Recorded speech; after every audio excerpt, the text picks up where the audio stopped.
Singular lady who watches and gentlemen, we're in for a treat because we are now on episode 11 of Behind the Banter. So, as always, BK. JVD. Cheers to the fellas. But this week, I just really wanted to talk about how people come in all shapes and sizes, Oh, do Some they? people are a little average, some people are tall, some people are short kings. But the focal point of what we're going to get right into and banter about is them short kings. More specifically, short. Because the Dallas Cowboys and the Ravens, they came a little short of what was quite the comeback. The 49ers entered the fourth quarter. Looks like they were about to win. And then, they came a little short as well. There was a lot of surprises in this week 3. And now we're sitting here on Thursday night watching the Cowboys-Giants Thursday night game. Yes, we are. So we got a lot to talk about, so stay tuned. We absolutely do. Mr. JVD, Well, hit us with something. going off of what you just said there, I don't know if we've ever had a start to the season through 3 weeks of the NFL with this amount of upsets. Yeah. As far as I can remember.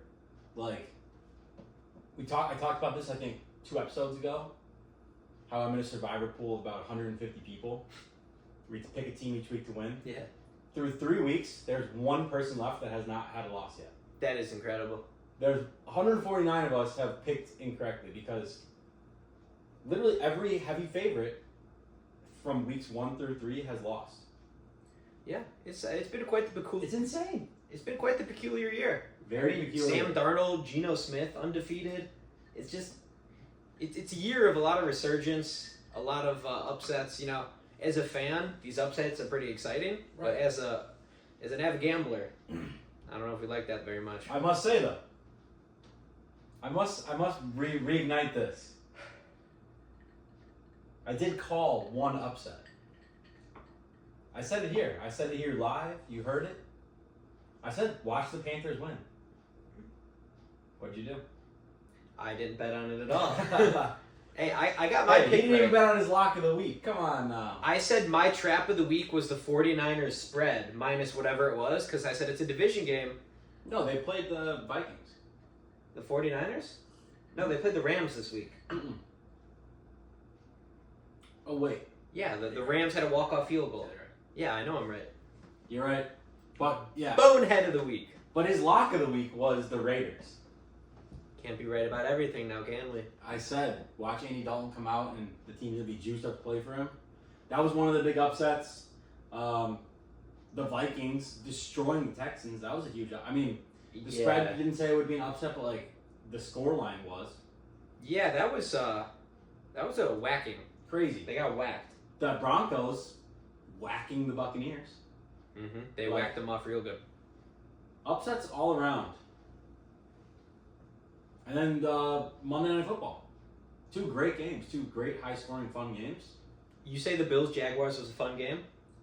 Well, it was fun to watch that for the first half, and then when the Commanders-Bengals game started, you turn that off. So you watch some scoring, and then you're like, okay, I'm going to go to the game that's actually competitive. That was pretty good. What I did hear is Trevor Lawrence now has slipped behind Daniel Jones Right. in winning percentage, I believe. Well, I mean, I've seen on Twitter all week, side-by-side comparisons of Daniel Jones and Trevor Lawrence, their stats. And they're, very similar. And the media hates on Daniel Jones incredibly hard, but you don't see a lot of hate for Trevor Lawrence. You heard it here. I was saying quite a few things about Trevor Lawrence. I said he was basically just over glorified, and he hasn't really done much. He hasn't done much. Besides that one playoff game. That he didn't win, the Chargers lost. Mm-hmm. The Chargers completely blew it with Staley. That's why he's not the coach anymore. Right, exactly. So we're going to start with a brief little recap. So get us rolling. Well, let's say before we go our recap into the game, let's hear your prediction for tonight, and then we'll see by the end of the podcast how it's shaking out. -5.5 is the Cowboys spread. Yeah. I think that hits. Okay. I think the Cowboys win. Okay. It's just about that. All right. That's all I'm gonna say. I'm not gonna say anymore. He I doesn't can want to. say You less. know he's about to get clipped. Maybe it's a good clip. Currently, the first quarter is just underway. The Giants are currently up 3-0. Real quick, I just want to give a shout out to Houston Walker on TikTok, our first Yeah. hater. Him and I were going back and forth. He was chirping. He said, time to give a 9 to 5. Podcast ain't working. I said, you're boosting the engagement. Here's a comment. Said it again. I said, comment number 2. Said something again. Comment number 3. Put the fries in the bag. Yeah. I said, comment number 3. And then Mr. Johnny Ernest. Shout out. Shout out. He said he loves the podcast. He does like the Respect. podcast. We love you, Johnny. Mm-hmm. We love you, Johnny. And then the funny thing is, Houston Walker, he's a follower of the account. So that's... Yeah, he followed right after. He followed. He knows his role. Yeah, he does his role. So that was good. But yeah, okay, there you go. So that's his prediction for the game. My prediction for the game, I do think the Cowboys are going to win.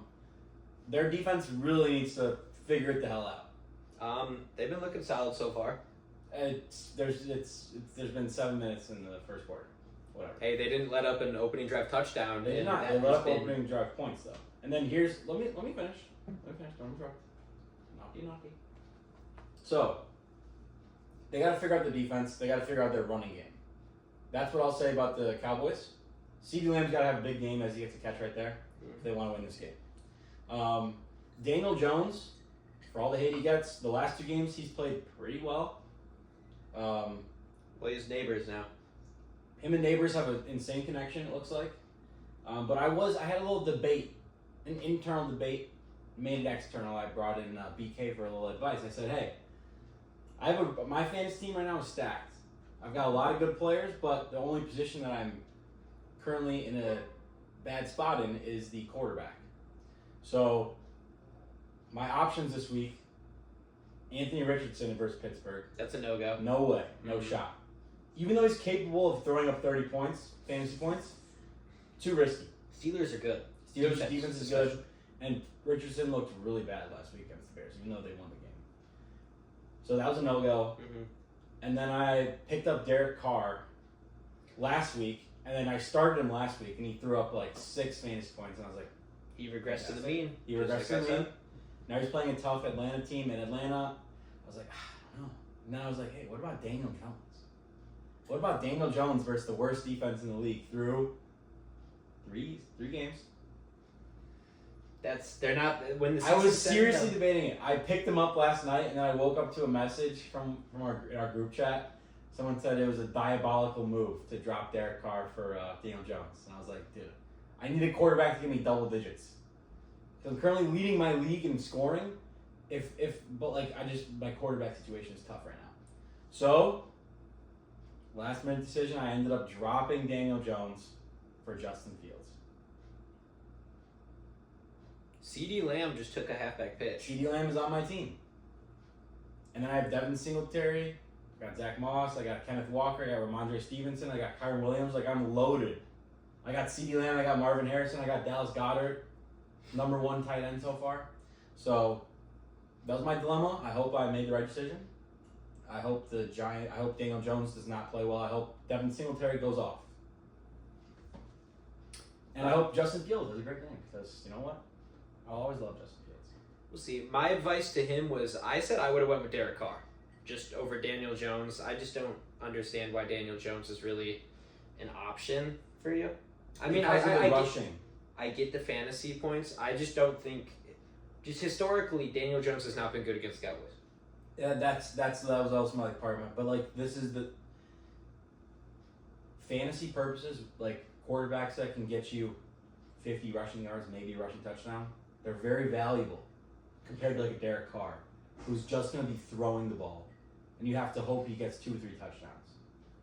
Right? I guess so. Yeah. I mean, So when you have that's the Kamara, difference. though. Huh? When you have Kamara, you I just know. dump it. Well, I mean, that certainly did not work for them last week. So that about wraps up. Nice play, Dak. Yeah, that about wraps up the predictions for the game. But yes, let's go ahead and jump into Week 3 recap. Before that, CeeDee Lamb has been having some attitude issues the past couple weeks. They were beefing on the sideline last week, and in this game he already has, I think, like a catch or 2, and then they gave him, like, they literally lined him up in the backfield and gave him a halfback pitch. They're clearly trying to get him the ball just to get him relaxed. Well, I mean, I would be frustrated too. Like, I mean, I feel like every single player on that team was probably frustrated going into halftime last week. Oh yeah, like probably just like all pissed, not saying anything to each other. So that's why I think they're gonna come out and really make a statement tonight. Well, let's go ahead and talk about the Ravens-Cowboys game from last week, because that was a great game. It was a terrible game that turned into a great game. Yeah. That's what I'll say. I think what happened is even though the Cowboys lost, they kind of got beat so bad that they're like, all right, we need to figure it out. We are clearly, our heads are up our own asses. It's time to get something going. In the fourth quarter, they started really figuring it out, and that's all that matters as CD gets another catch. The rhythm is there. The halftime talk must have been disgusting. Oh my, yeah. Mike McCarthy, I would hope if I was a Cowboys fan, I would hope that Mike McCarthy was lighting them up in that locker room, and every single coach was just lighting them up, because unacceptable. Mm-hmm. To be down 21-6 at halftime, and then they were down 28-6 at the end of the third quarter, and then the fourth quarter rolled around, and the Cowboys rattled off 19 points. Lamb is gonna go crazy for me PPR tonight. He has 5 touches already. He's gonna go crazy for me PPR, which I love. So, yeah, what were your thoughts on the game last week? Kind of he was over to watch the game, and we had a great time. Exactly what I said. It looked kind of competitive through the first, and then that CeeDee Lamb slant route, he got peanut punched, fumbled. Mm-hmm. It all fell apart. CD started being a head case. He couldn't run. He couldn't catch. It just looked terrible.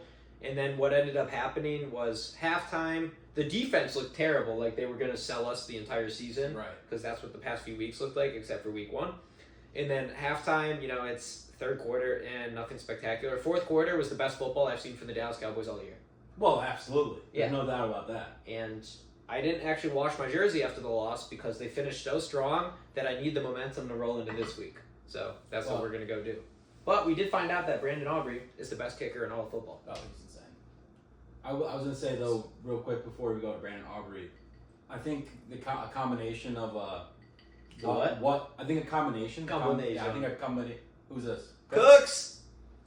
We both have Rico Dowdle first touchdown, by the way. So this is an opportunity. It is. They're in the red. They're first and goal now. So what I was gonna say though, I think there was a little bit of a combination of the Cowboys, really wanting to obviously get points and get momentum for next week for this game right now, and it was partly as well the Ravens kind of falling asleep. Probably with like a 20-something point lead, they're probably a little bit lulled. Exactly. So I think that's what led to the comeback. But you know what? Even though the Cowboys lost, that fourth quarter, that's definitely something that builds momentum going into next week. What I will say too is the game would have looked tremendously different right before halftime. CeeDee Lamb got a deep ball to him, PI'd. It would have been down at the 1-yard line with about 20 seconds left. It was reversed from an offensive holding or something. Correct. And then they ended up settling for a 65-yard field goal, which is the second longest in NFL history, longest in franchise history. So that was cool. Aubrey is just that guy. Ooh. Got to catch that. Flag on the play. But yeah, Aubrey is insane. As you said it before multiple times, when he's kicking, it looks effortless. It looks like I feel like he could hit it from 90. You know what I mean? The way he kicks the ball from 65 yards, I feel like if he put it looks like he's kicking it at 75% effort. Mm-hmm. Not even. So, yeah, I saw a crazy stat this week where Brandon Aubrey would be top 5 quarterback, top 5 running back, top 5 wide receiver, number 1 tight end. 50 points even. In fantasy through 3 weeks, if he wasn't in any position. So, yeah, it's crazy. He's good. He's going to go down as what was it, holding? Yeah, he's going to go down as I think right now he's the best kicker in football. Currently, yes. We saw the Rico Dowdle! Oh, flag. Oh, boys. Dude. Rico Dowdle got in the end zone. There's a flag. A lot of blocks. I think this one's coming back. This is something that I feel like ever since Mike McCarthy has been the head coach of the Dallas Cowboys, or any team, they have struggled so badly with offensive penalties. I don't. Every single time I watch the Cowboys, they always shoot themselves in the foot with holding calls. Touchdown! Oh, let's go! Let's go! Oh, it stands, fellas. That was fire. Let's go. Rico Dowdle, first touchdown. All of us. I also have a parlay. Rico Dowdle touchdown. Jake Ferguson touchdown. So we're halfway there, fellas. What a night. Rico Dowdle. That's hype. One hand I mean, catch. for me, I'm like, that already made me positive for the night. That play right there. So now the rest is just free money, free play. I gotta take a pick. I think I put $5 on it. Yeah, I put $5 on it too. It was like plus 1,000 something. Yeah, plus odds. like 1,200 or something.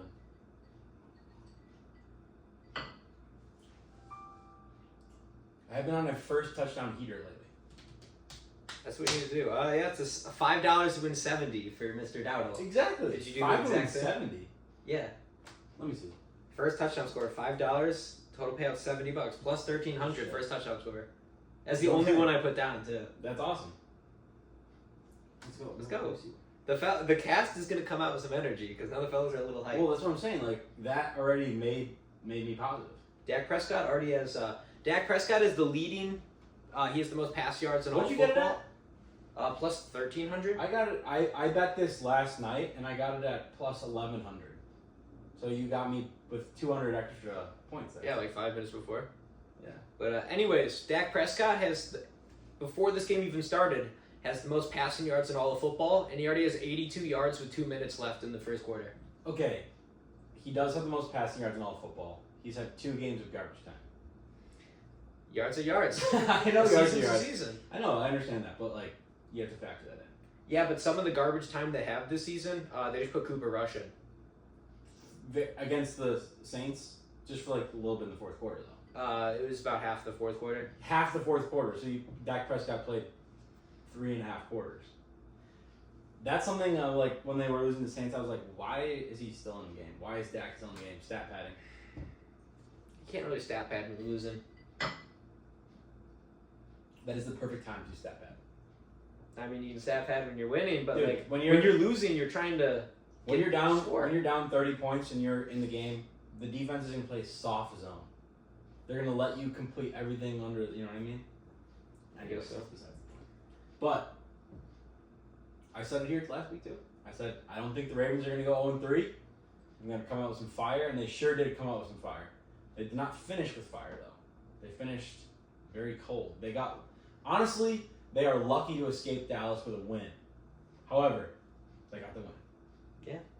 You don't complain for you don't apologize for a win. As I said, you don't apologize for 2-0. Justin Fields, shout out. 3-0. Shout out Steelers defense 3-0. Except this week, Fields had his first good game of the season, so I will give credit where credit is due. Yeah. I will admit that. I'm okay with it. All right, enough Cowboys talk. How about the Bears? Let's go to your team. Let's go to the Bears. Speaking of before halftime, almost touchdowns, 1 yard line, DJ Moore. Ooh. That was. Okay. Let me talk. That's This your is boys. something that I'm like. This pissed me. Like that game made me so mad because first of all, before we even got to the Hail Mary point, we had first and goal from like the 3 yard line. We run up the middle, stuffed. Up the middle, stuffed. Up the middle, stuffed. 4th and goal. What are we gonna do? Let's before we even talk about the 4th down snap, let's talk about Shane Waldron on the sideline with the playbook in his hand shaking. He's like, "Oh shit, I fucked up." This is Shane Waldron. Whenever the camera goes to him, he's calling a play. He's Parkinson's. He's shaking like a stripper. Dude, it's unbelievable. It makes me upset as a Bears fan because Shane Waldron looks like an idiot. But, so 3 runs right up the middle, stuffed. With not our power back, with DeAndre Swift. Because why would we use our power back for a situation where we need to get a touchdown and power through? Who knows? Okay, let's go 4th and goal from the 2 yard line. We're going to go for it, which I agree with. Let's run a speed option to the left side and have the smallest wide receiver try and block a defensive end and see how that goes. How did it go? They lost 12 yards on the play. And they turned over and lost all momentum from that point. It was disgusting. They had 0 points scored at halftime. I will say the Bears finished with momentum. Caleb Williams had his first real NFL game, I felt like, where he actually produced. He looked pretty good. They were letting him sling the ball. Not only was he throwing the ball, and he had the most passing yards by a Bears quarterback in their rookie season ever. But the thing is, if you looked at his spray chart all over, these passes were all over the field. They were. There's no favorite. He was getting it where he saw it. The thing is, though, like, you have to take that total with a grain of salt because he had 52 pass attempts. And I believe that is completely because of Shane Waldron and his system, where it worked in Seattle because they had Geno Smith, who's poised. He's a veteran quarterback. He's a veteran quarterback. He's poised in the pocket. He's not a Pro Bowler. He's not an All-Pro, but he's a veteran quarterback. Actually, I think he did make a Pro Bowl. I think so too. Yeah. But like having a rookie in a system where it's pass first, it's tough, especially when it's pass first, and they cannot get the run game going whatsoever. That's if right. you can get the run game going, pass all you want, play action, boot, it's gonna work. But when you can't run the ball, that's not gonna work because teams know. Teams know we don't have to put 6 in the box. We don't have to put 7 in the box because you can't run the ball. We're not scared of you running the ball. You only get 2 yards. I guess the positive that I did see from, I don't know, so kind of my opinion on the whole Shane Waldron play calling things, there are certain guys you could run an entire scheme for, and a good example is Keenan Allen. Is, for instance, like the Cowboys and Dak, they have it where they call it kind of like, instead of like a West Coast, they call it like Texas Coast or whatever, and it's a lot of kind of just boot rollouts where you notice Dak likes to roll out to the right because that's where he feels comfortable. Right. He could move in the pocket. They could do handoffs from there. He could roll a short pass. There's always an outlet for him to make a decision. And when there's a guy like Caleb Williams, who clearly he's comfortable in and outside the pocket because that's just what he made some incredible throws outside of the pocket. He broke a dude's ankle on a sack, and that was pretty great. Roma Dunze breakout game too. Roma Dunze breakout game. Look, I'm happy with what I saw, but the thing that worries me is like, we all know our offensive line is brutal, and the thing that worries me is Shane Waldron, because we have weapons, and I feel like Shane Waldron, it's a repeat of the last 2 years with Luke Getsy. It's a repeat of why aren't we running the offense that is suited to our team? You know what I mean? Exactly. Why are we running Shane Waldron's offense? Why can't he come in and design an offense around the weapons that we have? Yeah. Your offensive line is maybe a weak point. Let's design an offense where the offensive line gets a little bit of a break. We have multiple tight end sets where they're chipping blocks, they're blocking. No, let's just go fucking empty pocket every time with Caleb Williams back there and let the team blitz, and then he just gets wrecked. Yeah. It's like, I mean, obviously it's easier said than done, but it's just frustrating to watch when you have your rookie quarterback who's supposed to be the godsend getting blown up, and you're praying that he gets up safe every time. It's like what I was saying, or what I was about to say, is that 4th down speed option play. They're getting stuffed because the O-line's letting everyone go through. So your choice on 4th down and goal is to run a speed option when no one can block. Let him throw. Yeah, exactly. Let him throw. Let him make a decision. Run a boot. Roll out. Caleb Williams has legs. He can get in the end zone if needed. Let him roll to the right. Let every single player go right, and have one running back in the backfield cut left as like a throwback safety option. I don't know. It's just I could make better play calls. The thing that pissed me off most about that one was, let's have DeAndre Carter, our less than 200-pound wide receiver, set the edge and try and block a defensive lineman. He got blown up. That's not DeAndre Carter's fault. That's a coaching problem where it's like, why are we in this? Why is Gerald Everett not right there in his place? Why is Cole Kmet not right there? It's just frustrating to watch. But Caleb Williams did have some nice throws. Roma Dunze, great game. The thing that frustrated me the most, though, was like the Colts had been destroyed on the ground through 2 games. Most rushing yards allowed through 2 games in the NFL. And what did the Bears decide to do? Not try and run it. You can't run with that O-line. I mean, we featured Roshan Johnson a little bit. Like, and it feels like DeAndre Swift, who I believe in is a good running back, but he's not a running back where you run, halfback dives up the middle.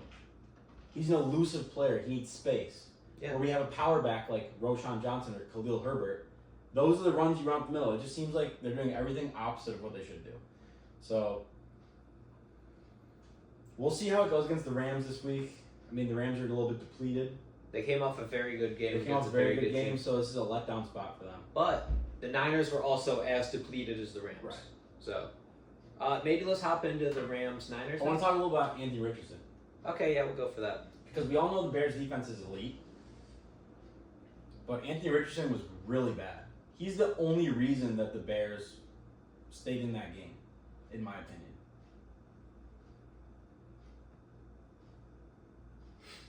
He's the only reason the Bears were in that game because he was really bad.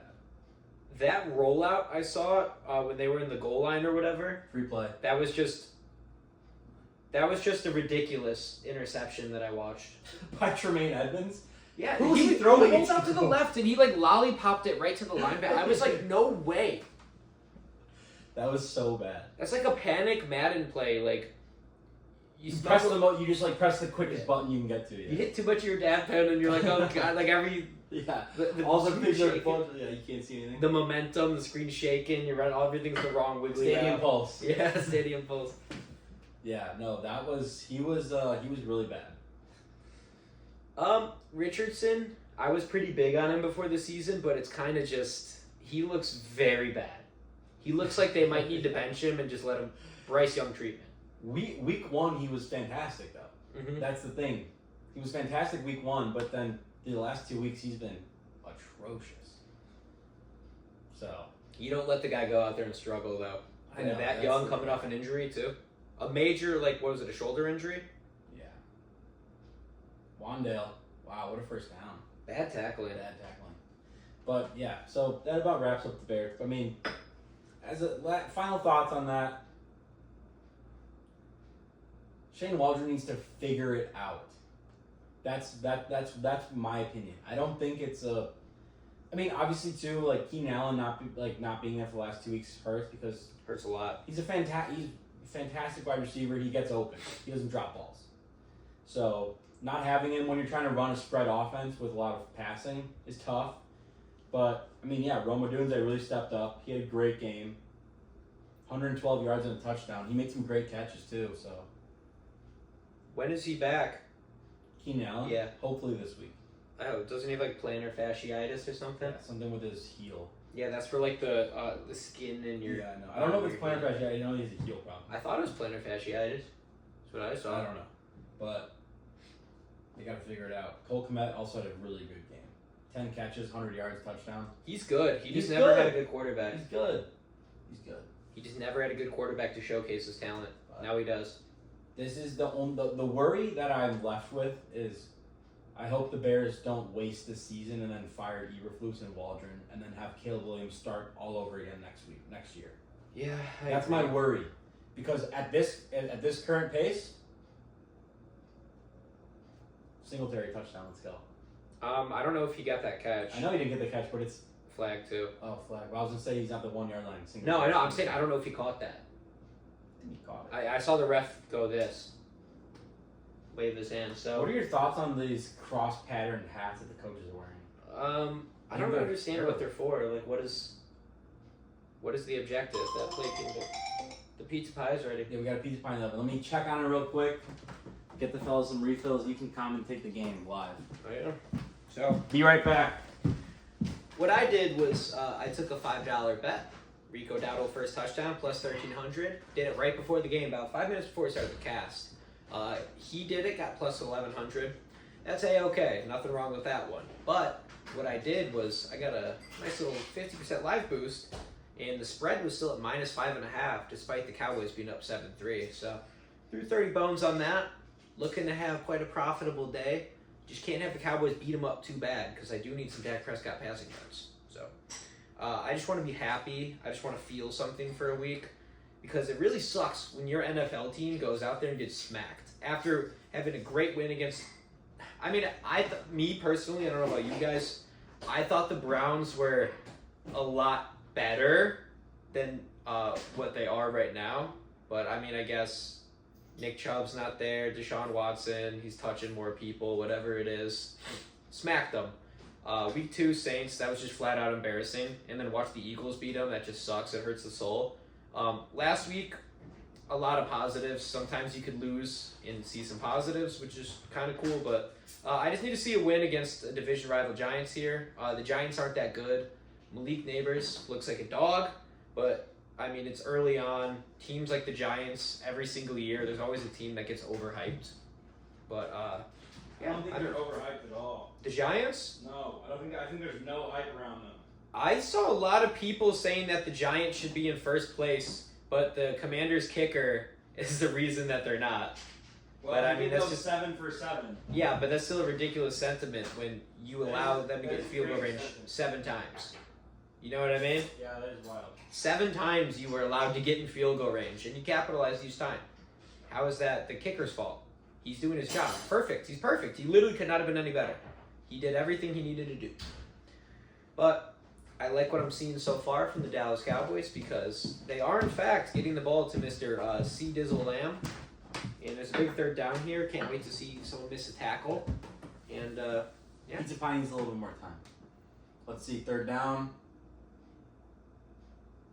Oh, no missed tackle. They actually tackled Mr. Neighbors. But let's skip ahead because you talked about the Commanders. Let's talk about that game. Jaden Daniels looks Oh pretty good. my God. I don't think he'll be better than Caleb. I think it's too early to say who's going to have a better season, but This is what the beginning of this NFL season has taught me. Coaching matters big time. it does. It does. Coaching matters big time. Dan Quinn, head coach of the Commanders. Mm-hmm. I think he's a great head coach. Our old DC who got exposed in the playoffs. Also, with that, the Bengals, like, Oh, I swallowed oxygen the wrong way. That's embarrassing. That's an egg.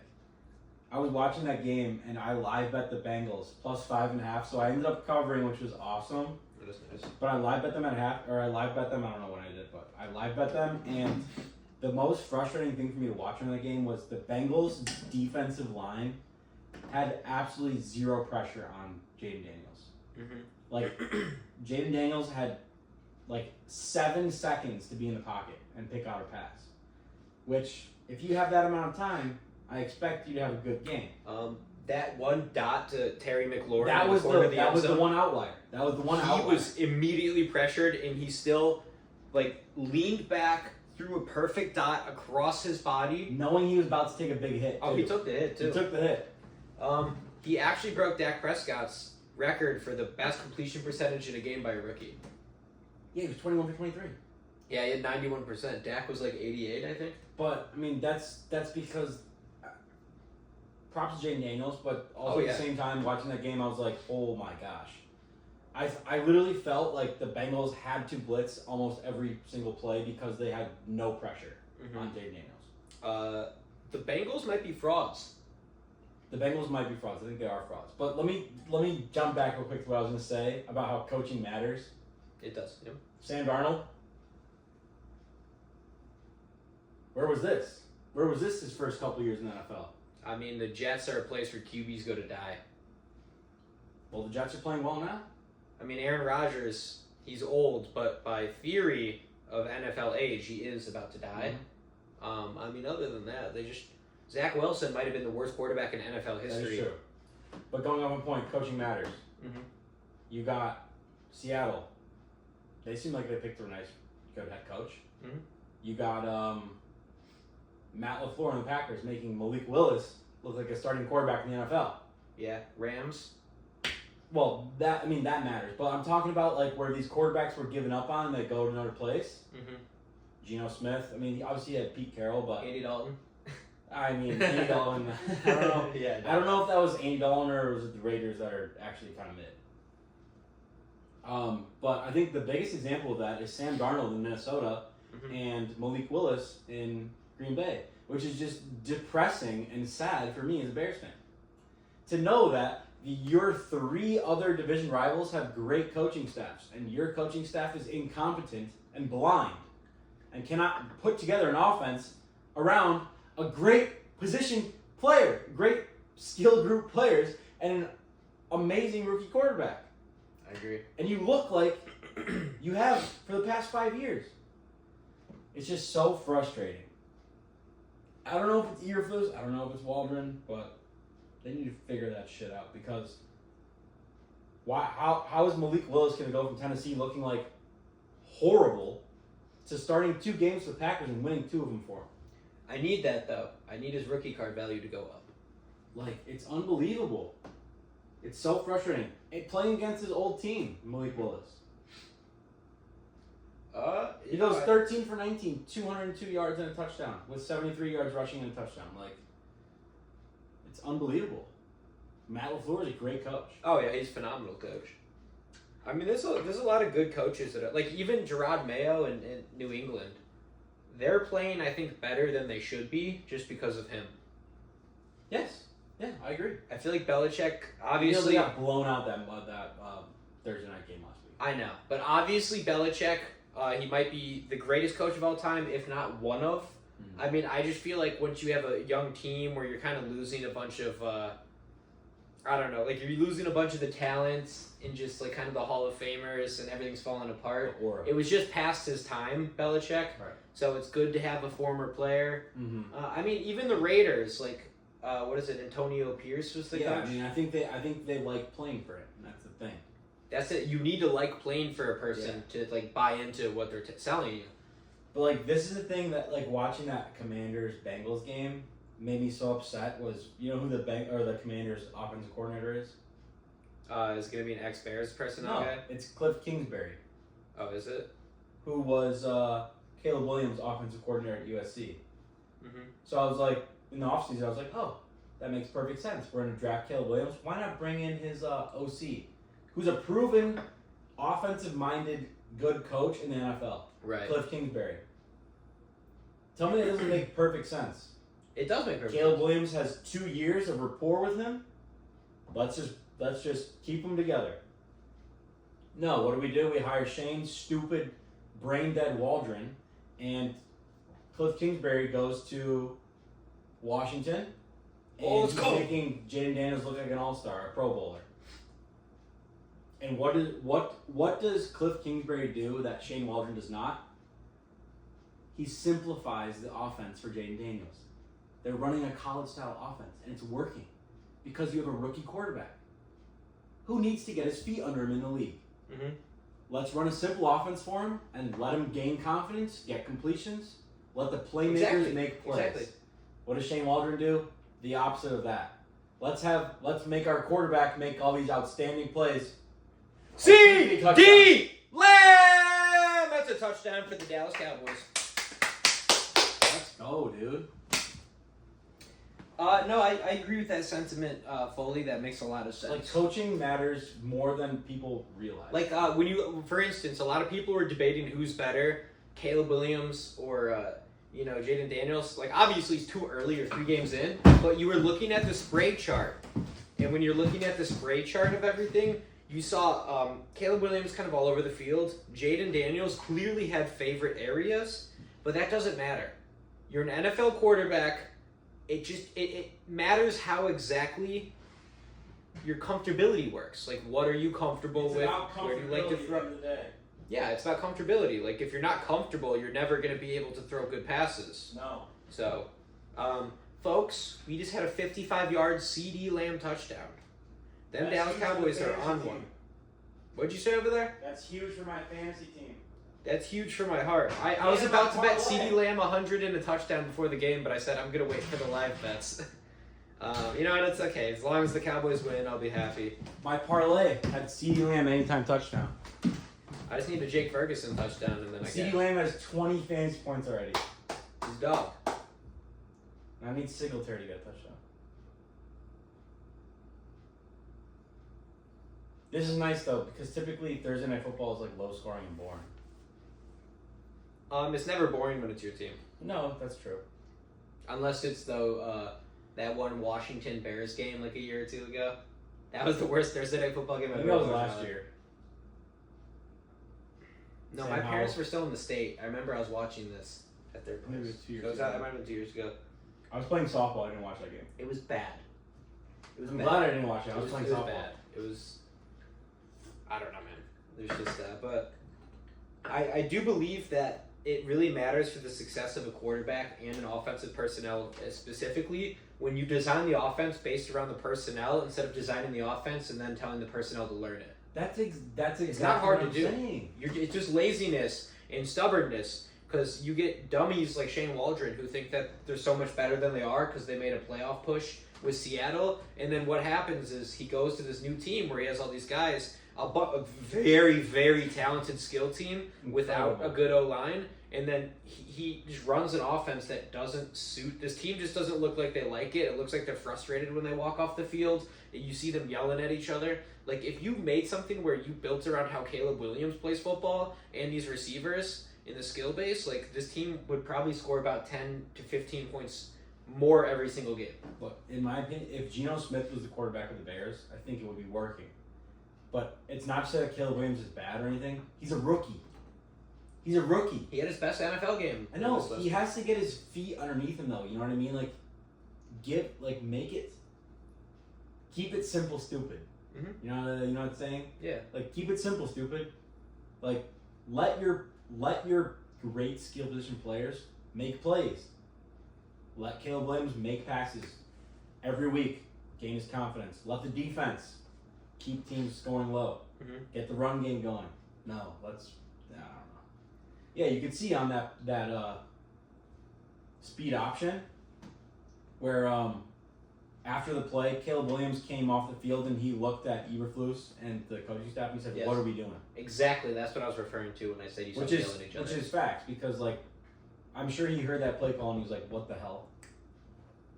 What? I'm on the 3-yard line. You're not gonna let me throw the ball once and 4 downs? Come on, have some faith, have some confidence. I was the #1 pick." Yeah, that's what I'm saying. But when you don't design an offense, that's why as much as Mike McCarthy, I don't like him because of just the discipline from everyone else. But Yeah, him and he's Dak, disciplined. the way they mesh up when he's the offensive coordinator, it looks works. good. Yeah, it works. But some guys like Cliff Kingsbury, I don't think he was a great head coach in the NFL, but he has the chance to be a good offensive coordinator. Mhm. Like, what was it, Dennis Allen with the Saints now? Mhm. I mean, he looks pretty solid as an OC through 3 games. Yeah. So But some guys just aren't meant to be coaches; they're meant to be coordinators, and that's okay. That's how I feel completely about- okay. That's how I feel about Matt Eberflus too. Mhm. I think he's a top 5 defensive coordinator in the league. But a head coach, I have no words to say about that man currently because it just does not seem to be working out. The one thing I will say about Eberflus, he does make great halftime adjustments. So the defense always comes out second half looking really nice. Yeah, So that's they the like only to know. difference. That's the only thing. But like, enough Bears talk. Yeah. People are probably getting sick of it. We gotta get our teams. What are we at time wise? Just out of curiosity. Singletary fumbled. 45 minutes. Uh, Singletary fumbled. Yeah. They get it. They keep it. I don't know how long have we been going so far. 43 minutes. Really? Yeah, we gotta cover everything else. We talk Yeah, about like let's, we're rambling. Oh, look. This is Blue. She's a little sweetheart. Let's talk about that Sunday night game. Chiefs Falcons. That's a pretty good game. I think the Falcons are going to be the threat everyone. That's a clear fumble. I think the Falcons are going to be the threat everyone thought they were. They just needed to get their feet under them. The Chiefs are a good team, especially in primetime. Don't tell me Singletary's hurt. I was debating on starting him this week, and I started him. Now he's like negative points. So that's awesome. I told you the Cowboys are going to be a lot better than everyone thinks they are. They just kind of had a rough start. That's Yeah, it. first start. But yeah, one thing I will never learn: why do I continuously bet against Patrick Mahomes? Just don't bet against him. It's not worth it. He always wins. I know. During the always Super wins. Bowl, I bet. I was like, I literally looked at although I was in Vegas for it. We went to a watch party. I was with like 5 people. All of them bet Niners. I looked at them. I'm like, they don't watch football. They don't know anything. They just saw the Niners were the favorites. I looked at all of them. I'm like, don't bet against Patrick Mahomes. Mm-mm. I said he's modern day Tom Brady. And then they're like, oh, no, they're favorited. Like, Vegas knows more than you. I'm like, okay. And then I started calling out, like, I'm not going to say what I called them, but it was retards. But anyways, I'm the one who made a lot of money, and they were all mad because their team didn't win. Also, never bet on a money line, just bet player props. You win no matter what, as long as the players get the prop. Yeah. Jeez. Yeah, that's a big brain play right there. You win no matter what, as long as the players get the prop. Brainiac Brian over here. I got some words of wisdom for you fellas. Oh man. But yeah, I don't know why I continuously bet against Patrick Mahomes, because we all know that he has a whole team on his side, and he has a team of referees. Stop it. This whole referee nonsense with any player in the NFL is just it's the lowest level of anything. It's like when Tony Soprano said, "Remember when's are the lowest level of conversation." In football terms, the lowest level of conversation are the ref bails a team out every week. That's just complete horseshit. That's complete horseshit. No, he doesn't get bailed every week. No, there's no doubt about that. But we had this conversation before. When you are a player of Patrick Mahomes' talents, where you make things happen, you put the ball right where it needs to be 90-something% of the time, you have to play that differently as if you're a defensive back or just a defender in general, so there's just going to be more penalties. Right. Because the thing is, you panic because you got so cooked and he immediately caught it that you have to make up for it, so there's going to be more penalties. Right. So if you're going to cry about how he gets more calls, watch the game actually, and you're going to understand that, okay, maybe here and there, 1 out of like 15 calls, whatever. Down by contact. No fumble. thank goodness. But I just don't need him to be hurt. Why does Devin Singletary not wear gloves? That's kind of a tough look. That's kind of toughy. Tuffy McGee. Tuffy McGee. But yeah. Nice little story though coming out of the Chiefs game. Carson Steele. Dog. Yeah, undrafted rookie. Future random running back name. Mhm. Ben Jarvis Green Ellis-esque. But yeah, he had a decent game. 17 carries, 72 yards. 1 reception, but what is that throw? How did he drop that pick? It was a cool story. Like, so Carson Steele obviously did not anticipate to be on an NFL roster playing in NFL games this year. I mean, I think we can all safely assume that. But Sunday night was his sister's wedding, and obviously you could not attend. He was playing the game, so like they showed clips or live view from the wedding, like everybody watching on the big screen. So that was cool. But you love a white running back. Oh yeah, you do. My thing is, who the fuck has a wedding on a Sunday night? Just in general. Like regular people have work in the morning. It's cheaper though. It's cheap. Oh my god, who cares? It's What a do you mean, wedding. who cares? Why are you cheaping out on a wedding? Okay, here's the thing. Come on now. This is things you have to consider when we're both single and probably never gonna get married. But Never gonna get married? I'm joking. We'll marry each other. This is the thing you have to consider. It's like you could have a wedding on a Saturday night that costs $50,000. You have the same wedding on a Sunday night that costs $30,000. I mean, more people are gonna be. No, you have the same amount of people. Don't get married unless you're in a good financial position. Well, $30,000 versus $50,000 is very expensive either way. Not if you're balling. If you have some people that are like, oh, I can't come on Sunday, you're like, I don't care. You don't want to come to my wedding anyways. I don't need you there, boy. Tell me that's not fair. It's not a fair point. I mean, I guess so. Because my thing is, if it was someone whose wedding I genuinely wanted to be at, even if it's like... Then you take Monday off work. Yeah. You plan for that. Yeah, I mean, you gotta save the date 8 months in advance. Yeah, that's true. Yeah. I mean, the Sunday night wedding's just weird, though. Alright, not talking about wedding. Like football's on and stuff. Yeah, and football's on. Bro, get married on like a Friday or a Saturday. People in the South because then you have the whole weekend to do wedding activities. Saturday, people are watching college football. I mean, weddings though, I feel like they're a weekend kind of thing. You know what I mean? Like a wedding will be on like a Thursday, Friday. Then everyone kind of stays somewhere. If it's a location wedding, people stay there for the whole weekend, and you plan things out. Like maybe all the fellas golf, all the ladies, I don't know, shop, spa day. Yeah. Spa, scissor. You wanna go cut this pie? I can't. I'm occupied. Come on, I don't know where your plates are and everything. Bro, you're telling me? Look at her. Dude, go cut the pie. Bro, she's gonna freak out. Go cut the pie. That Oh, beats there's the a pie. third down on. Oh my god. Wait for the third. Wait for the third. All right, I'll third get up in down. a sec. You woke her up. You scared her. Come on, dude. Someone make a play. Who's number I 17? think Why they do go you- for it. I think he had forward progress. Oh, Wandale Robinson. But yeah, besides that, I mean, other stories in the NFL this week. Yeah, the Bills just blowing out the Jaguars. Mm-hmm. Backs blown. Everybody go check the clip, probably about a month ago at this point, where I said, don't be surprised if the Bills contend. And then Brian was like, It's week 3. whatever. They looked fantastic. I know. I'm just saying it's week 3. It was Early. great. Cowboys are 1-2 despite them being a Overreaction. playoff team. Overreaction Thursday, that's what they call it. Micah. Wow. Oh my god. Micah blew him up in the backfield and then just. Alright, let me go get the pie. Blue, I'm so sorry that he's being so mean. Make sure she doesn't chew on my headphones. I'm not gonna let her chew on the headphones. But yeah.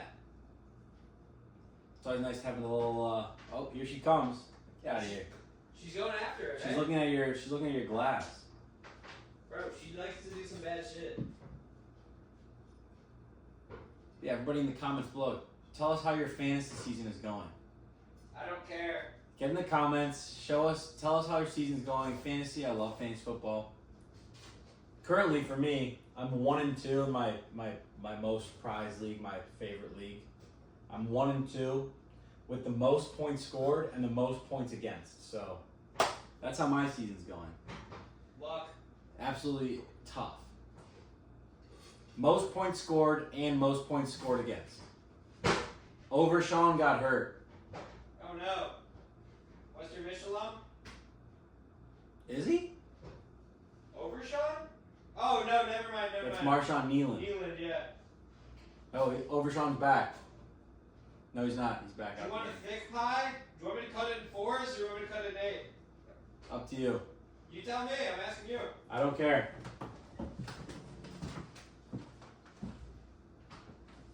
People are gonna have to wait. I'm taking the piss. I'll entertain you guys shortly.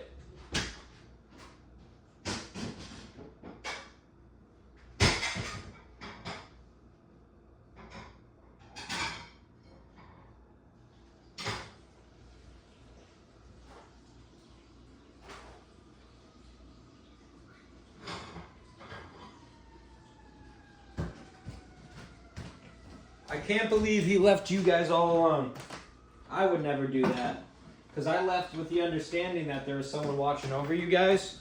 But you know, realistically, I'd never leave you guys alone. Why would I do that to you guys?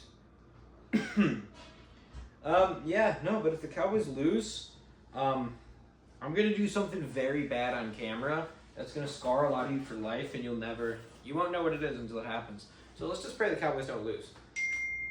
I need to see a number one victory royale. That'd be pretty nice.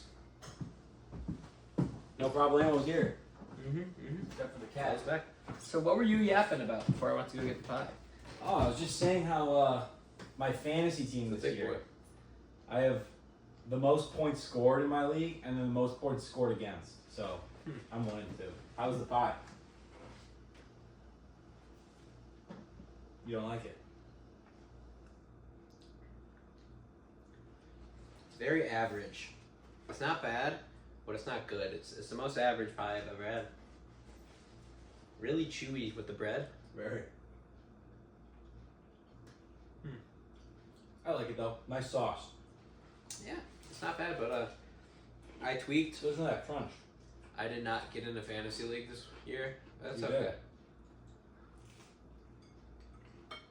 Just gotta gamble.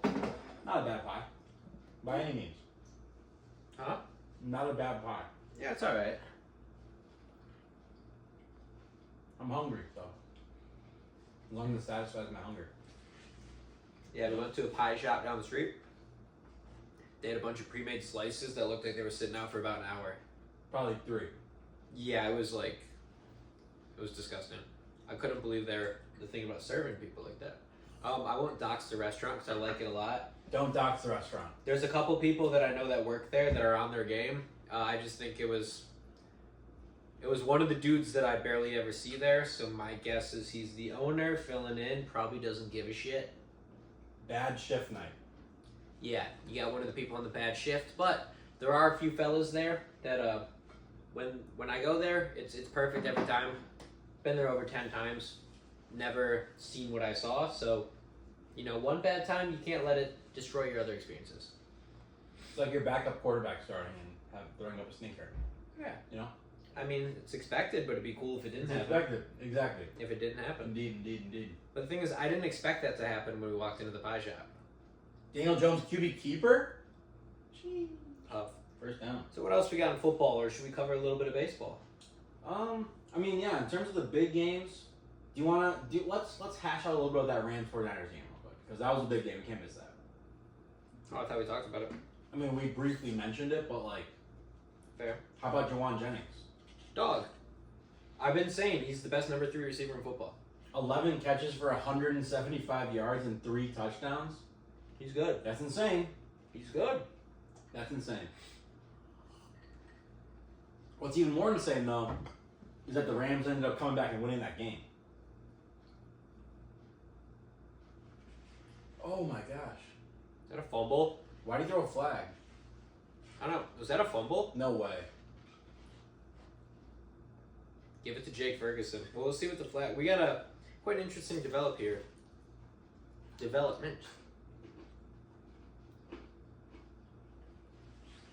No way it's a catch.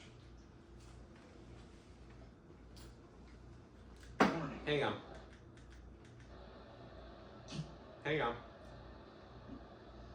Afraid to get the call. I need to hear this call. So we got a man downfield. For the Giants, that's what the flag's going to be. The question, of course, is it going to be incomplete? After replay assistance, the pass was incomplete. However, we have an eligible player downfield. Offense number 72. 5-yard penalty. Replay the down. Interesting. Aluminor. Ball in his hand, Was just and he just drops it. It looked like he took a few steps, but the challenge is already used. Can't even do it, plus it's a penalty. It doesn't matter. Replay review. He never had possession. Of the ball. Yeah, I mean, that's bad, though. Dude, this bread... Oh, yeah, it's bad. The bread crust is kind of ass on this. I'm liking it. I'm enjoying the pie. The cheese, sauce, and the toppings, fire. The bread, little ass. Not gonna dox them either, so I don't even remember their names.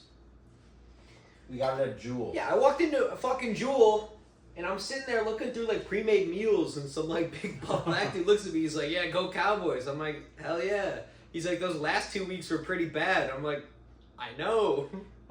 I looked at him. I said, "Yeah, I know. I think we're gonna win tonight, though." He's like, "Yes, we are." I'm like, "All right, cool, fella." Some big 300-pound, average-looking Bears fan comes up to me, and he's like, "Oh, you're a Cowboys fan?" I looked and I nodded. I'm like, "Yeah," because I'm walking in my Prescott jersey. This is in the space of like 30 seconds. Yeah, like literally all at once. I was like, what the fuck's going on? And then this dude turns around. He's like, "Yeah." He's like, "I think Dallas is gonna get killed tonight." I turned. I looked at him. I'm like, "What?" Because I was like, "No way." He just said that. He's like, "Oh, sorry. I meant Dallas is gonna kill them." And I'm like, "Yeah, I bet you did." And then I went over there and I flicked his titty. And then me and him just beat the shit out of him. That didn't happen, but that'd be cool if it did, right? That did not happen. Mm-hmm. That certainly did not happen. Average Bears fan. Or Packers fan. Just Midwest looking dude. Looks like that's a Packers. Just a big old fatty Midwest dude. Imagine he watches our podcast. I'm sorry. But I mean... I hope you had a good night. I hope you got whatever you wanted. You know you're obese too. It's no secret. Yeah, you know that. You know. You got one body. Why be obese? You know that. Talk about baseball. Talk about baseball. So an interesting thing I saw is Ohtani's 50-50 ball. An 18-year-old apparently went for the catch. Yes. And they said he's suing the guy who caught it because he's saying he got him pushed out the way and he took the ball from him and he's trying to stop the auction. One, that is the dumbest thing I've ever heard. You're literally coping because you didn't catch the ball. Sucks to suck. If a multi-million-dollar ball was coming at me, I'd probably punch someone in the stomach next to me. I would drop a shoulder if it was within feet. I'm getting that ball because I know that is life-changing money. You didn't get the ball, that sucks, but there's nothing that is going to happen that will overturn that. No. That is just, you're coping. Like, that is probably the most pathetic thing I've ever heard. Like, dude, just take the L. I got pushed out of the way. Everybody, you saw the video. Everyone was diving on top of each other to get that ball. Exactly. Like, that's just what happens. Like, you see when Aaron Judge was about to hit Homer 63, like, a couple years ago? Everyone was throwing at each other. Like, it's just how it goes. It is how it goes. I mean, nothing you can say about that. I'd love to catch that ball, but imagine suing, think it's going to be something. Yeah. You're going to lose money because you're going to spend like $10,000 in lawyer fees, just look like an idiot. You're going to lose money. But Shohei Ohtani now, 53 home runs, 56 stolen bases. He's the first ever. He invented the 50-50 club, and now he's in the 53-53 club. 53-56. Now, it's number to number. Well, he's a couple games left. He could get 56-56. I think it's just by tens. But, I mean, this might be one of the greatest seasons of baseball history you're watching. No doubt. Versatility. Ohtani is just... Imagine if he was pitching, too. Wow. Mm-hmm. I mean, he will be. Next year. Ohtani's just... We really need to appreciate what we're watching in front of us. Ohtani's the greatest thing to ever happen in baseball.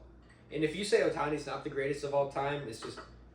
You just don't know ball, to be honest with you. He's different than anybody that's ever played the game. He's a unicorn. There's no one like him. Besides Babe Ruth. Nah, Babe Ruth's a little fat bitch. Well, that's the thing. That's the comparison. There's only one other guy that did what he did. Babe Ruth. Yeah, and Ohtani already has better pitching stats than him, too. Well, I know. Different eras, but nonetheless. Yeah, I don't know. I hate all the Babe Ruth stuff because it's black and white. You can't even see it. I don't even believe it's real. Probably didn't even happen.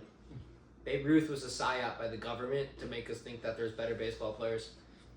Wow. That's a hot take. It's a correct take. Conspiracy theory. Interesting. Yeah. And other baseball news, the Oakland A's had their last baseball game ever in the Coliseum, and this last series was crazy. You had a security guard fake. There's a beach ball going around. It lands. He fake throws it at the crowd, pump fakes it, then he pulls it away. They start cheering and booing. You have grounds crew like taking water bottles from people in the stands, filling it with dirt from the stadium. And giving it to them, yeah. So cool. You had fans literally stealing, ripping the seats out of the cement. Ripping seats out.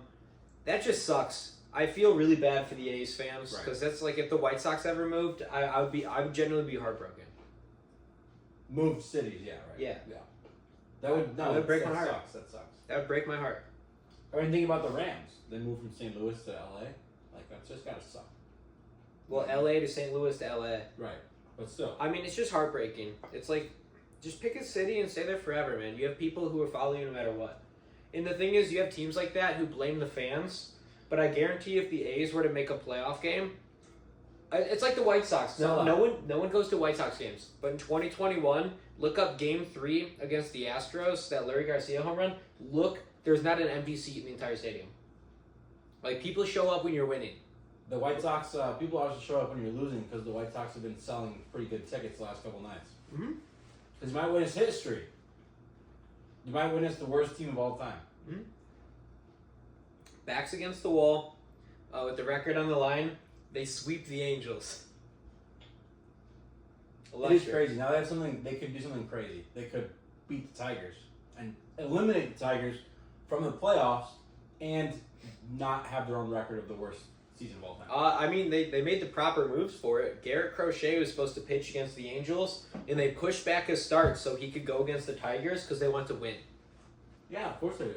Which is Division awesome. Division rival, yeah. Ever since Grady Sizemore took over as the manager, they literally, I've seen so much White Sox news come out the past couple of days. I got a lot to say, actually, because it's like they're getting exposed by Ken Rosenthal, a bunch of people. Yeah, I've seen that. I saw one thing where Liam Hendricks got cancer, and I guess there was a big rift in the clubhouse. Like, everyone knows Liam Hendricks, very energetic guy. Everyone loves him, personable, talks to everyone.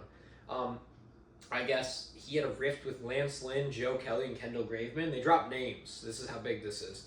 And once he got cancer, they came out for the press conference for it, and they had to, like, talk these guys into showing up to go support his teammate. Like, they're like, nah, I don't give a shit. I'm not going to go. Like, you got to be a real shitty human being to go ahead and tell a guy who has cancer that is one of your teams, a two-time reliever of the year, back-to-back years. He shows up, team captain, heart and soul, and then he gets cancer, and then you're not going to go because you don't want to. You have to get talked into it. Lance Lynn, Joe Kelly, Kendall Graveman. If that is true, because we do not know that is true, so I'm not going to say that is. But theoretically, if that is true, shame on you. Shame on you. Yeah. Shame on you. Liam Hendricks is one of the best people in all of baseball, Mhm. all of sports. Heart and soul guy. Mhm. It's just terrible. It's sad. Yeah. Doesn't have to come to that. You know what I mean? And but the thing is, well, the Sox are contending for the record of worst baseball team of all time. Their Double-A team, which has a lot of top 100 prospects, just won the championship. They swept. Mm-hmm. Did they? Noah Schultz got on the bump, number 13 prospect in all of baseball, lefty. Shutout in the championship.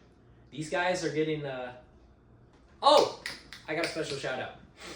Special shout out alert. Edgar Caro, the number 59 prospect in all of baseball, got his call up for the White Sox. I DM'd him on Instagram, being like, "Hey, congrats! Like, I've been following you through your minor league career, because I have. Like, I watched a lot of Double-A." And he responded, and him and I were going back and forth and talking. So I'm hoping maybe one day he'll be a guest on the cast.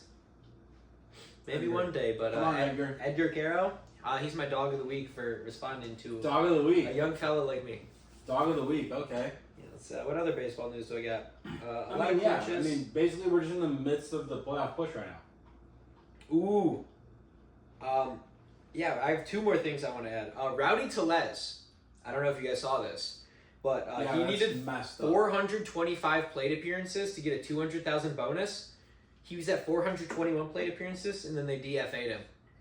So let's talk about that, because that happens a lot in baseball, especially with Yeah, plate that's appearances, just- innings. Before you talk about this, I will say there are teams who don't and do it. So the Sox, Chris Flexen would have got a boost if he pitched 160 up innings. They let him pitch, and they let him go a little longer than normal today, and he got that 160 innings, so he got a big bonus. So you have teams who do it and they don't. I think it's bogus by the Pirates. That is so bogus. That's so cheap of you.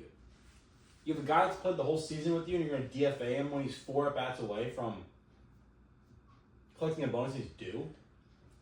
There's a lot of levels to it. If you're It's bogus. No, it's bogus. If you're competing for a playoff spot and he sucks, different story. They're not. They're But he's eliminated. not. You're right. He's not. Let the guy play one more game. Exactly. Let him get 4 more at-bats, then DFA him. Like, if you really want... Like, dude, come on. Have some... I don't even know what you call it, but it's just cheap and gross. Empathy? Empathy? Not even empathy. It's like... Have some standards. You know, what kind of message does that send to the rest of the clubhouse? Oh, To yeah. the rest of the organization? It's like that one year. Hey, we got a guy that's, you know what, been our starting first baseman all year. Let's DFA him with less than a week left in the season and make him lose out on a bonus to which he is You're right. due. It sends a He's message. Like, early Yankees, like, I think it was early 2010s when they were in that championship window. CC Sabathia needed, I think it was like 4 or 5 more innings to get a big bonus. And one of their teammates got plunked, so he decided to plunk a guy right after next inning, got ejected. His teammates pooled money together and basically gave him what the bonus would have been. Yeah. It was either that or the team gave him it, but he got the bonus. But it's like, when you do stuff like that, that goes a long way. I mean, let's be, like, Rowdy Tellez did not have a fantastic year by any means. I mean, he hit 243 with an OPS of, like, just below 700. Mm-hmm. I mean, that's not terrible. That's not DFA stats, in my opinion. They DFA'd him for one reason. They didn't want to pay him $200K. Yeah, no, that's ridiculous. They didn't want to pay him $200K when the franchise is worth, like, probably close to $10 million. You know what I mean? Like, it's just more than $10 million. I was reading It's through disgusting. Instagram comments just because I like to hear people's perspective because people are really unfiltered in those. Some guys, like, someone literally commented, have some empathy, and someone commented, yeah, empathy doesn't mean shit when it's $200,000 on the line. And I was like, you know what? It's a very cruel way to say it, but it makes sense.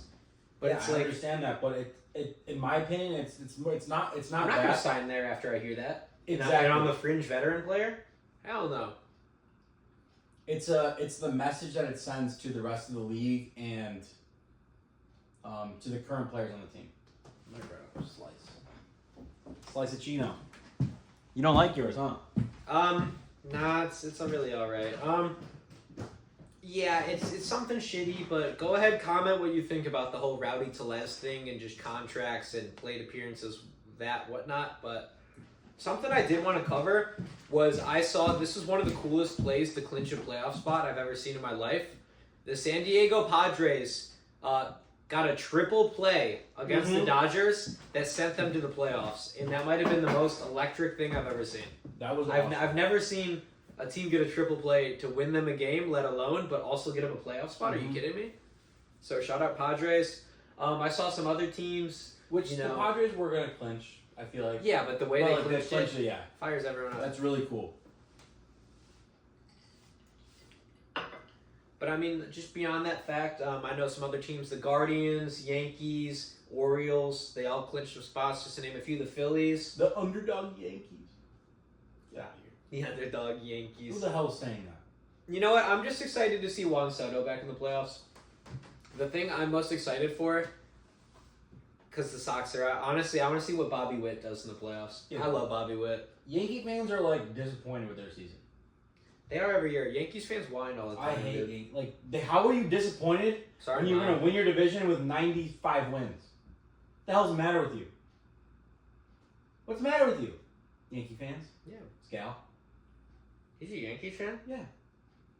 Really? Oh, Judge is slowing down. He's not having a great... He's a lock for the MVP. What more do you want from the fucking guy? I mean, I remember the year he hit like 60-something homers. I hate Yankees. He didn't do shit in the playoffs. Like, he literally had, like, horrible numbers. Yankee fans deserve the Yankees to get swept. Yeah, Yankees fans do complain a lot. Complain. I hate Yankees. I mean, I'm a Cowboys fan, so a lot of Cowboys fans do complain a lot too. What? It's just the very popular bandwagon-esque teams, they do complain a lot. So I mean, I understand it being in the shoes, but if you're a real fan and you actually watch the games and you understand the sport, you're not going to complain like these casuals. Right. So, if you're a real OG Yankees fan, you know that we're not talking about you. But if you're a casual, I mean, just watch the game or don't comment on bullshit at all. Ooh. But in my opinion, I feel like the AL wildcard spots are almost locked up at this point. I hate the Twins. I hope they lose every game. I think the Royals and the Tigers are both. I think the Twins are currently at this very moment losing to the Marlins 4-1. Good. I hope And if they lose tonight, then they're going to be 3 games back, which means that the Royals or the Tigers would have to get swept. And then the Twins would have to win out. So I think we're going to have Baltimore, Kansas City, and Detroit. Sox are going to sweep. It's a hot take, but I think those are going to be your 3 wild card teams for the AL.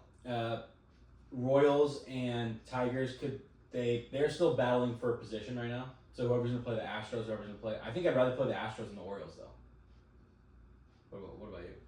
I'd rather play the Orioles. I'd rather play the. Really? Think about what you're saying. That's true. The Astros are a team that once they get to the playoffs, they have guys like Alvarez, Bregman, Altuve, who are just dogs. It's like Patrick Mahomes. Like, whatever he does in the regular season or whatever, but once he's in the postseason, he's just a different monster. And then You do not want to play the Astros, I promise you, especially after how bad they started. Just the fact that they even made the playoffs with the bad start that they have with all these injuries is just ridiculous. The Astros are a very good ran franchise, And they might win and the World you don't. They have a chance. Yeah. Everyone has a chance. The Diamondbacks made the World Series Yeah. as a wild card. Like, you never know what happens.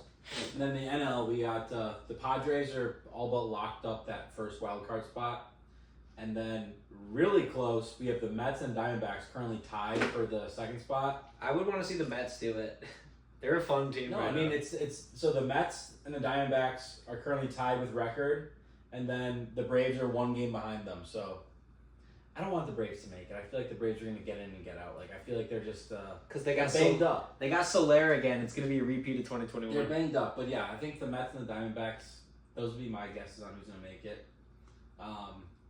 But yeah, anything can happen over the last 3 games. Like, you never know. Who do the Braves got? The Braves are playing A doubleheader against the Mets. Wow. And they have a 3-game series against the Royals too. Don't That's they have tough for the Braves. They have a doubleheader against the Mets the day Yes. before the playoffs start. Yes. So whoever of the Mets and Braves, they're going to be really beat up. Doubleheader on Monday. That is crazy. Yeah, that's tough. Bartholomew McGee. That is tough following me McGee. Is this because of the hurricane in Florida? Might be. I would assume so. I'm sure Atlanta's probably getting some bad weather because of that. So I would say so. that's probably why. But yeah, we'll definitely be talking a lot more baseball content next week when the playoffs start. Yeah. So we're excited for that. I mean, everything in my notes is covered. Yeah, I think we're good to go. About halftime now at the game. Currently, the score is 14-9. I want Sergio Santos to be the head coach of the next manager of the White Sox, our Double-A coach. 2 championships, dog, working with a bunch of younger guys. You know, Grady Sizemore, I'd like him to be the bench coach. I want him to stay around. But that's all I got to say. Yeah, go Cowboys. They're up by 5 right now. Yeah, 6 seconds as I left. said, we got a whole second half of football left, but immaculate that. Fellas, hang on. Let me show you my pussy. Here's my pussy. Hi, Blue. Good lord. Oh, she's meowing. All right, let's go. I need my pizza. Ready? 1. Help. No. Not quite. Quiet. Nope. Yes. Sorry. Go, Mr. Dak Prescott. There he is.